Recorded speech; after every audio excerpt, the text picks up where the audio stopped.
Star Trek Picard Season 3 was a breath of fresh air that the fans had been clamoring for years. Let's be honest about it. Star Trek Picard Seasons 1 and 2 were a train wreck. Discovery, thank God that's over with, was just a nightmare.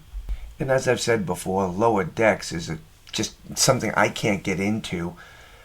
And Strange New Worlds is a mixed bag for me. I've enjoyed it, but at the same time, there are parts of it I just can't stand. Star Trek has been in a place that no one recognizes. But after the smashing success of Picard Season 3, you would think Paramount and all its associated companies would have learned their lesson.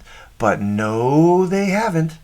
Section 31 is a clear example of how Paramount and all its executives have completely ignored what the fans were saying about Star Trek. Welcome to another edition of Thunderdome!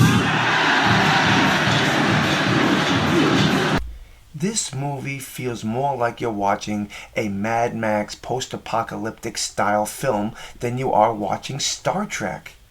Not only do we get to watch Section 31 this January, but Star Trek has completed, or rather Paramount has completed, Star Trek Academy's first season. And without any viewer comments or responses, has already been signed up for a second season. What makes Academy such a hard thing to have interest in is the fact that it's based off of Star Trek Discovery. A show that so many did not like. 5 seasons was enough of Discovery, and yet Kurtzman and all the people at Paramount seem to think that Academy should be based in the 31st century along the same themes as Discovery. God help us. And while many are wrapping their heads around the idea of Section 31 and Starfleet Academy, there is news of Star Trek Origins. Its movie, the Star Trek Origins movie, is officially in pre-production.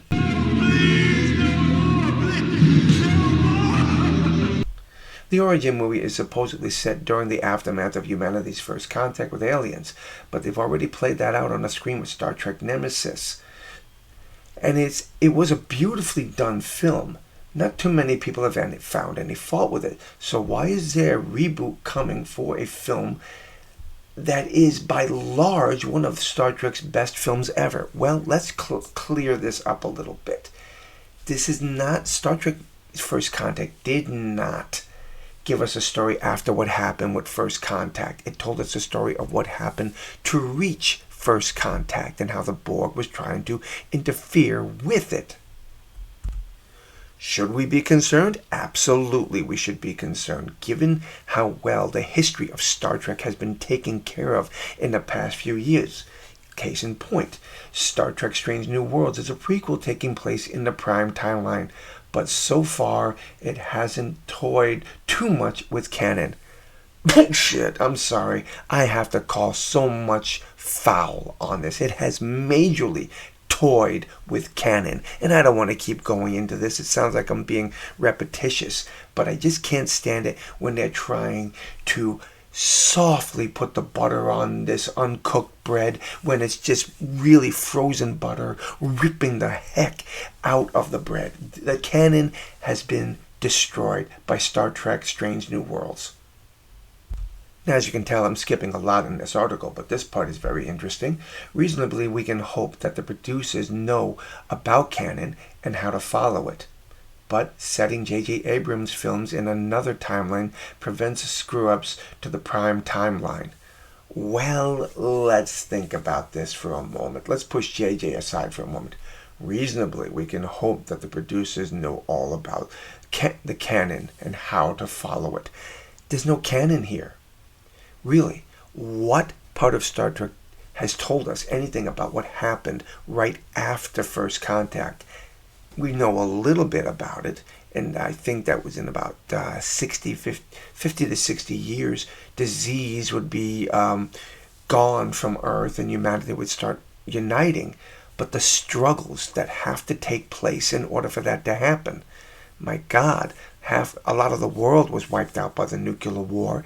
And then you throw alien contact into that. What must the world have been like back then?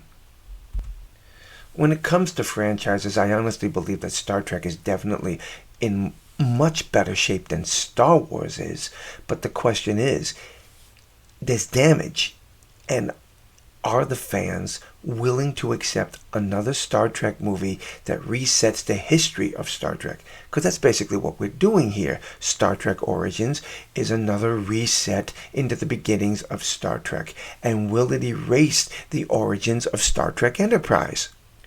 I don't want to be negative about the idea of a new Star Trek movie, but let's be honest about this.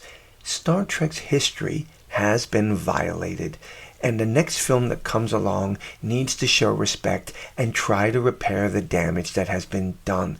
There are stories out there that the Kelvin timeline and all these multiverses are about to be wiped out. They don't want to go down that road anymore, and I pray to God that that is the truth. But the only true way to fix all this is to repair the history.